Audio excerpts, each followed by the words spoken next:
Kembali bersama kami di Kompas Petang, Saudara Presiden Prabowo Subianto menegaskan belum ada rencana untuk melakukan reshuffle kabinet dalam waktu dekat. Prabowo menilai menterinya sejauh ini bekerja dengan baik.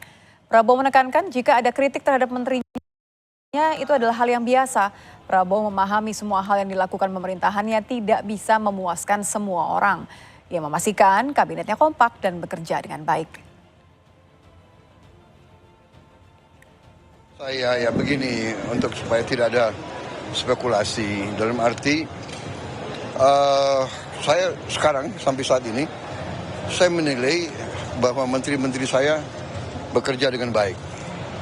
Terus terang aja, bahwa di sana sini ada kritik itu baik dan itu biasa.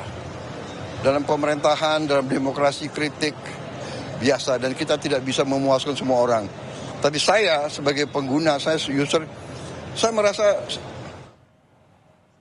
Perdana Menteri India Narendra Modi